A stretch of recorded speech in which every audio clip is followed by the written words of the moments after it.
लाशें देखकर हमारे हुक्मरानों को बहुत दुख हुआ। दुख की लकीरें उनके चेहरों पर साफ देखी जा सकती हैं। उनकी व्याकुलता किसी से छिपी ना रह सकी।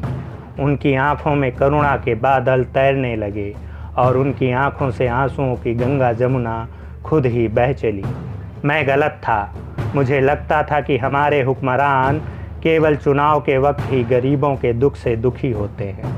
चुनाव के वक्त ही गरीबों की भुखमरी पर उन्हें ग्लानि होती है।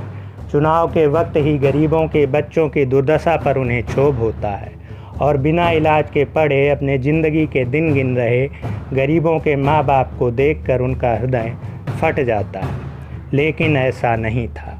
मैं गलत था। औरंगाबाद रेल दुर्घटना में 16 लोगों की मौत हो गई। लॉकडाउन में सरकारी मदद के अभाव में ये लोग महाराष्ट्र से मध्य प्रदेश में अपने घरों के लिए पैदल ही निकल पड़े, लेकिन ये घर ना पहुंच सके। रास्ते में ही ये काल के गाल में समा गए।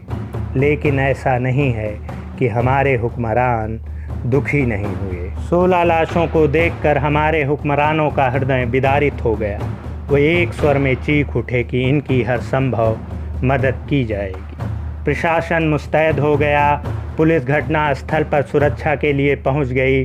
मेडिकल एक्सपर्ट जांच के लिए पहुंच गए और लाशों को उनके घरों तक पहुंचाने के लिए स्पेशल ट्रेन ही बुक करा दी गई। लेकिन वह शायद भूल गए कि लाशें किसी के मदद की मोहताज नहीं होती।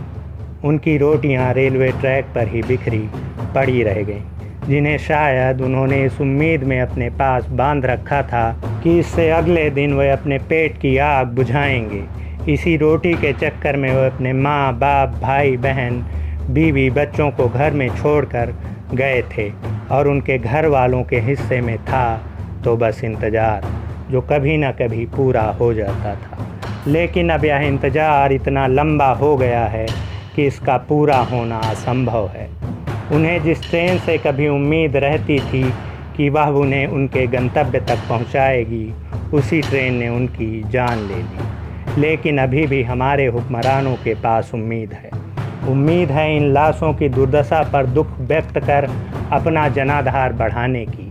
इसलिए वह दुखी हैं और इतने दुखी हैं कि इनका दुख गरीबों से नहीं देखा जा रहा और वह कह रहे हैं कि हमारे रहनुमा हमारे लिए दुखी हैं और उन्हें उम्मीद है कि उन्हें और उनके देश को उनके रहनुमा उसके गंतव्य तक ले जाएंगे।